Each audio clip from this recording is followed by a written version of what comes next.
eh, kembali lagi dengan channel Bang Ali. Hari ini kita akan mencoba sedikit berdiskusi mengenai kondisi pendidikan.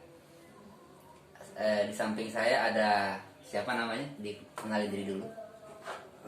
Perkenalkan, nama saya Ciben.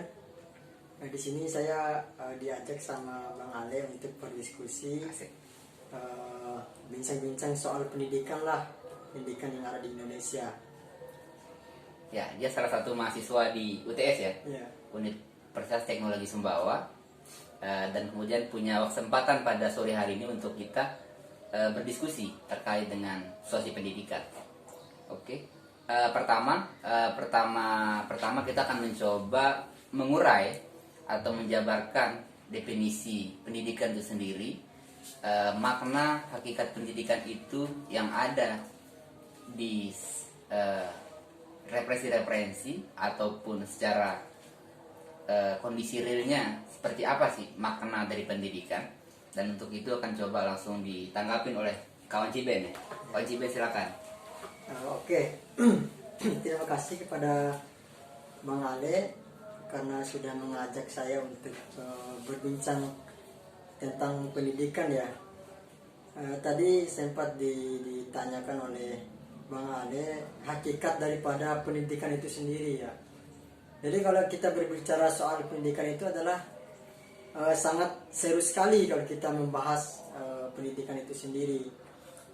Jadi kalau kita mau berbincang soal hakikat daripada pendidikan, itu sebenarnya sudah ada beberapa referensi yang mengatakan bahwa semisal yang dikatakan oleh Ki Hajar Dewantara itu sendiri, bahwa pendidikan itu adalah bagaimana memanusiakan manusia ya, Bang Ale.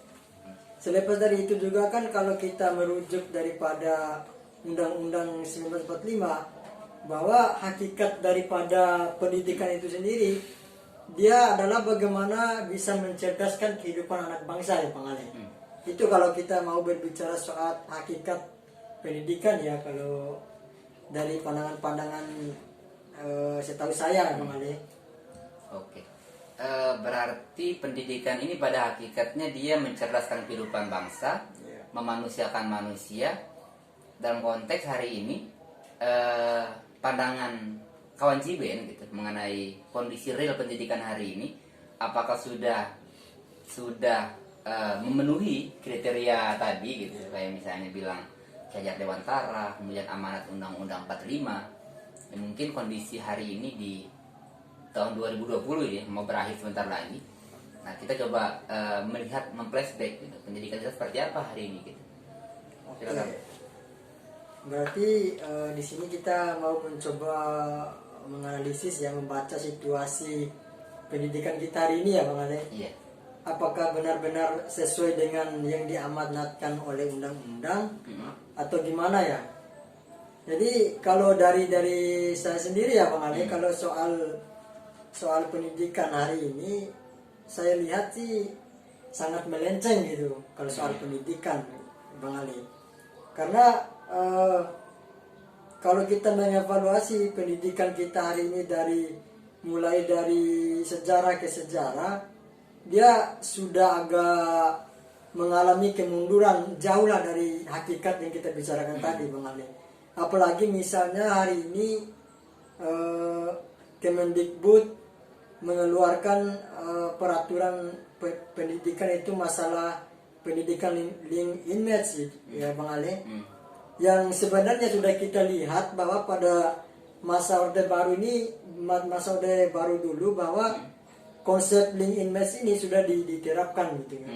Nyatanya tidak bisa efektif di dunia pendidikan kita ya, Bang Ali. Sedangkan Kementerian Pendidikan kita hari ini mencoba menerapkan kembali konsep kayak digitalisasi gitu. Iya, kayak digitalisasi dan lain sebagainya.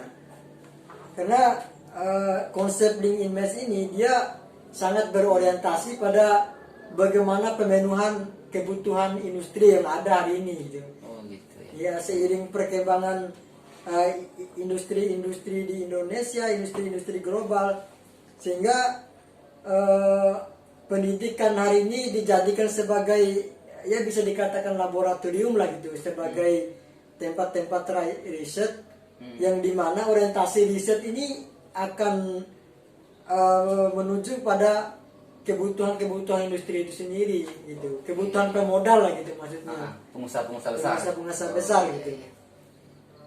Karena industri-industri hari ini dia mengalami kemunduran dalam tenaga kerja, sehingga larinya ke pendidikan gitu, memasifkan pendidikan dengan konsep link in match agar bisa menciptakan tenaga upah murah, bisa dikatakan seperti itulah Bang Ale. Oke, iya. Iya. Nah, jadi berarti ketika ini pendidikan terbaru hari ini secara tidak langsung itu mengarahkan peserta didik gitu ya untuk berkompetisi dalam dunia kerja gitu ya. Iya, betul. Jadi orientasi mencerdaskan kehidupan bangsa tadi, kemudian kayak memanusiakan manusia. Nah itu berarti semuanya lari kepada profit, Iya. keuntungan. Betul. Oke. Kemudian juga mengenai biaya gitu ya. Iya. Biaya ini kan juga kadang-kadang hampir setiap tahun mungkin ya. Setiap tahun khususnya perguruan tinggi di Indonesia maupun di Sumbawa ini, yaitu NTB secara umum, itu mengalami kenaikan biaya yang rata-rata cukup tinggi gitu. Nah ini sedangkan kalau nggak salah tadi amanat undang-undang gitu ya. Iya. Ada juga negara juga ikut terlibat kan situ dalam pembiayaan pendidikan gitu. Nah gimana tanggapannya di itu masalah yang itu? Oke. Masalah biaya ya. Iya. Jadi kalau masalah biaya di pendidikan sebenarnya dalam amanat undang-undang itu kan sudah diatur gitu, bahwa 20% dari APBN-nya negara itu dia akan dialokasikan ke dunia pendidikan gitu. Tapi itu ada kekhususannya juga. 20% itu dia cuma dialokasikan ke semisal di SD, SMP sampai SMA, tapi di perguruan tinggi itu tidak ada pengalokasian gitu. Sepengetahuan saya Bang Ale, sehingga walaupun pengalokasian APBN ini 20% di dunia pendidikan, tapi banyak praktek-praktek yang saya lihat di dunia pendidikan itu sendiri terjadinya bisa dikatakan seperti pungli lah gitu. Tetap ada pembiayaan pendidikan yang sangat mahal gitu. Semisal kita lihat di SMA, kalau di SMA itu kan tarif biaya biaya pendidikan sekolah itu dia kan pakai komite itu. Pakai komite. Kalau waktu saya SMA kemarin dia satu semester itu 750.000 paling. 50.000. Iya, bisa dibayangkan gitu, maksudnya penghasilan yang pendidikan itu sangat tinggi sih. Misalnya kalau siswa-siswa itu banyak gitu misalnya, artinya pengalokasian ini tidak efektif, tidak dijalankan dengan baik dan benar di dunia pendidikan, sehingga masih ada pembayaran biaya pendidikan yang mahal. Apalagi di perguruan tinggi, saya yang dari mahasiswa merasakan sendiri bagaimana mahalnya biaya pendidikan itu sendiri Bang Ali. Bayangkan satu semester itu hampir ada yang 4 juta, ada yang 5 juta Bang Ali. Oke. Iya, jadi untuk biaya tadi memang jauh panggang dari api gitu ya. Iya. Jadi begitulah, biaya itu adalah ilmu yang kita bayar gitu. Seharusnya begitu kan. Iya. Ilmu yang kita bayar. Jadi semakin tinggi biaya pendidikan, seharusnya kan semakin berkualitas ilmu yang kita dapatkan. Oke, misalnya kita hilangkan bahwa pendidikan ini kita sebutlah sebagai satu industri gitu, yang nggak memiliki asap gitu. Ya dia bergerak, industrinya bergerak, cuma nggak ada asapnya, tapi keuntungannya itu main gila gitu. Iya. Kenapa sekarang orang berjamuran membangun dunia pendidikan? Karena mungkin dilihat sisi keuntungannya gitu. Oke. nanti bisa kita bahas di segmen berikutnya kali lebih dalam mengupas tentang sejarah pendidikan. Yang terakhir kita akan mencoba menanyakan dari teman-teman mahasiswa, kawan mahasiswa tentang solusi gitu.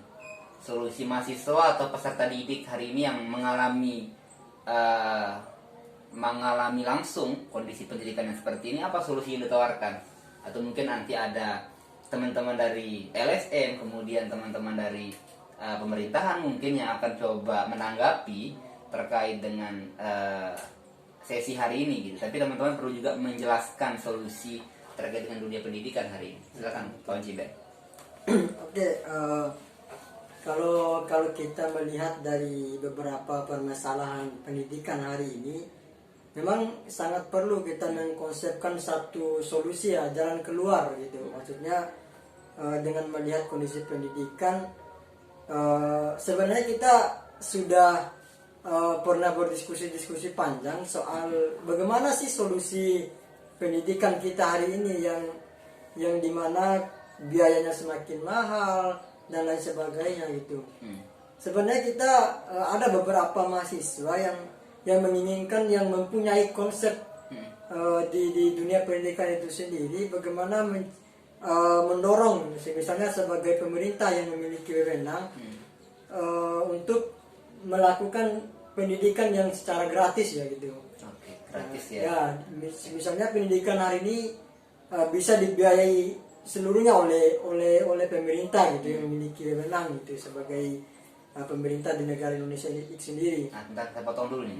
Kalau bisa gratis kan biasanya masyarakat awam lah gitu ya, atau mungkin dari pihak pemerintah ngomongnya begini nih, kalau gratis siapa yang biayain, dari mana uangnya gitu. Sedangkan kan ya kita tahu sendiri lah gitu, APBN kita kayak gimana, hutang luar negeri terus menerus gitu kan, sedikit ngomongnya ini kita defisit, kurang anggaran. Nah, itu gimana tuh cara menangkal Ya, omongan-omongan seperti itu gimana?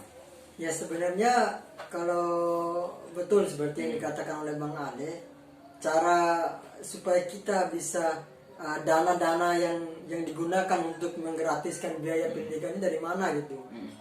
Nah sebenarnya kalau kita bisa melirik bahwa di negara kita Indonesia ini sebenarnya memiliki banyak sumber daya alam gitu, yang bisa dikelola oleh negara lah gitu. Semisalnya ada beberapa industri yang ada di Indonesia hari ini. Maksudnya di ini lah, di Sumbawa atau di NTB lah gitu. Kan kita punya tambang gitu ya Mbak. Ya kalau misalnya di Sumbawa lah gitu, karena kita wilayah Sumbawa. Sebenarnya di apa ya, ada kan perusahaan tambang emas itu Newmont di Sumbawa. Nama mineral sekarang namanya. Tambang mineral. Aman mineral, oke. Sebenarnya itu bisa kita lirik gitu sebagai jalan keluar bagi pemerintah untuk membiayai pendidikan masyarakat hari ini. Bisa misalnya melakukan nasionalisasi, mengambil alih perusahaan-perusahaan daerah gitu yang dikelola oleh asing atau bagaimana gitu. Ya berarti langkahnya pemerintah harus berani sebenarnya. Ya, sebenarnya berani. Pemerintah ataupun pejabat terkait berani untuk mengalokasikan anggaran pendidikan yang bersumber dari pendapatan negara. Misalnya bisa aja dari BUMN misalnya, tapi BUMN yang netap posisinya, bukan BUMN yang namanya doang BUMN tapi yang menjalankan adalah swasta gitu kan. Betul. Itu kan BUMN hari ini kan tidak ada yang benar murni untungnya adalah diperuntukkan untuk benar-benar masyarakat lah gitu ya. Oke. Seperti itu hari ini. Untuk sore hari ini kita akan cukupkan dulu. Mungkin kedepannya bisa kita bincang-bincang lagi kawan Ciben mengenai kondisi sosial masyarakat, mungkin mengenai desa, kemudian mengenai hutan kita, karena penting juga untuk bertukar pikiran. Nanti juga ada teman-teman yang menonton, jangan lupa juga tinggalkan komentar di bawah, kemudian juga jangan lupa di subscribe di bawah ini, juga dibagikan ke teman-temannya. Sedikitnya ini bermanfaat bagi pengetahuan kita bersama, karena sejatinya pendidikan itu bukan hanya di ruangan, bukan hanya di kelas, bukan hanya di kampus-kampus, bukan hanya di ruang-ruang sekolah, tapi dimanapun kalian berada, silakan belajar untuk mencari ilmu sebanyak-banyaknya. Demikian dari sore hari ini, kita akan ngopi-ngopi lagi lanjut. Selamat sore, assalamualaikum warahmatullahi wabarakatuh.